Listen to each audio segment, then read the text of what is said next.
नमस्कार. आज आपण वल्ल्या नारळापासून बर्फी बनवणार आहोत. त्यासाठी इथं मी नारळ खिसून घेतलेला आहे. तर त्यासाठी आपण 1 चमचा विलायची पावडर टाकणार आहोत.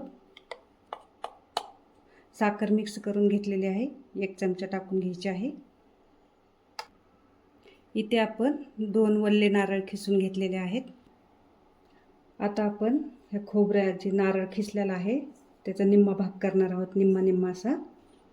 आणि हा जो एक भाग आहे एवढी आपल्याला साखर टाकायची आहे. खिसच्या निम्म करायचं आहे. तर आपण ही साखर टाकून घेऊ.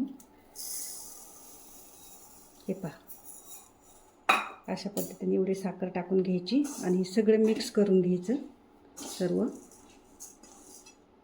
आणि असंच 5-10 मिनिटासाठी ठेवायचं आहे आपल्याला, पूर्ण पाक होईपर्यंत, विरघळेपर्यंत. असं म्हणते ना. आता याला झाकून ठेवून देऊ आपण 10-15 मिनिटासाठी. 10-15 मिनिटं झालेली आहेत. तर आपण पाहूया. ह्याला आता गॅसवरती ठेवून हलवून घ्यायचं पाणी आटेपर्यंत, मिडियम गॅसवर.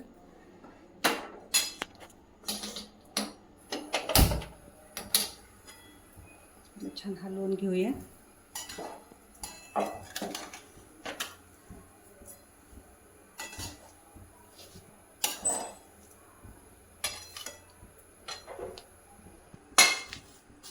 अशा पद्धतीने छान हलवून घ्यायचं आहे.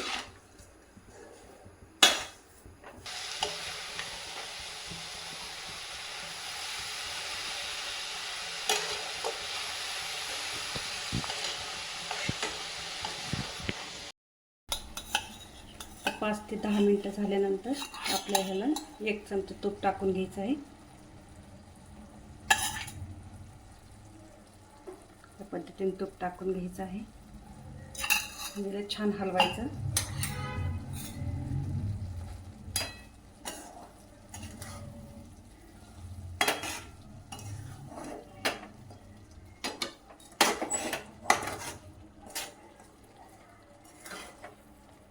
करण्यासाठी ठेवलेलं आहे कमी गॅस करून.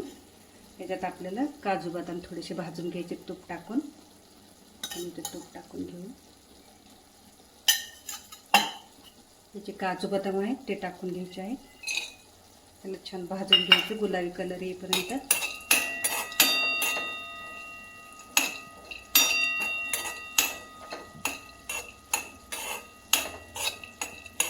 अशा पद्धतीने भाजून घ्यायचे.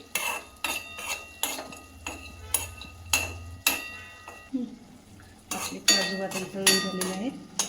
आता आपण काढून घेऊया.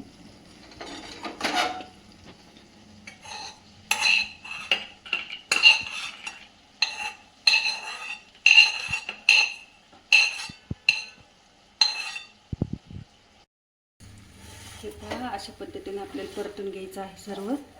20 ते 30 मिनिटं परतून घ्या. आपल्याला हे ताटामध्ये टाकून घ्यायचं आहे. ह्याला आपण तूप लावून घेतलेलं आहे. आता ह्याच्यामध्ये हे सर्व टाकून घेऊ.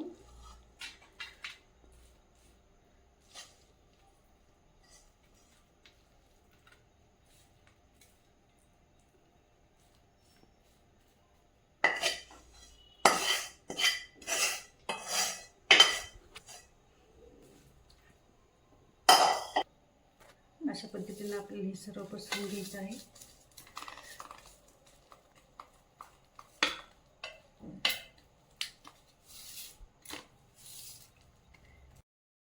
आता आपण ह्याच्यावरती जे काजू बदामचे तुकडे बारीक करून घेतलेले, ते भाजून घेतलेले तर ते टाकून घ्यायचे आहेत.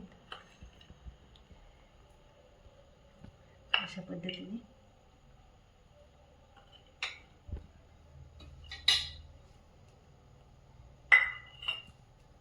त्याला थोडासा पाण्याचा हात घेऊन आपल्याला थोडंसं चोपायचं आहे. अशा पद्धतीने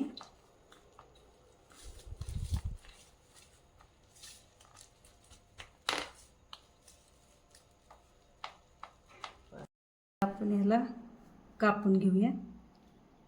अशा पद्धतीने कापून घ्यायचं.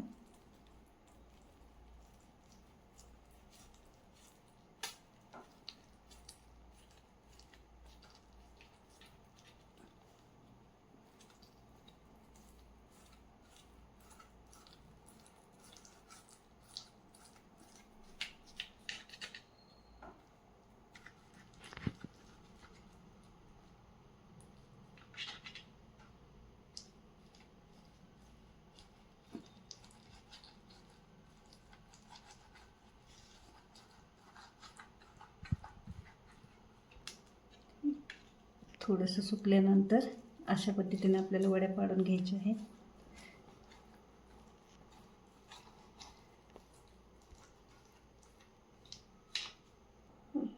हे पहा, अशा पद्धतीने आपल्या वड्या तयार होतात. हे खायला खूप छान लागतात, उपवासाला पण चालतात.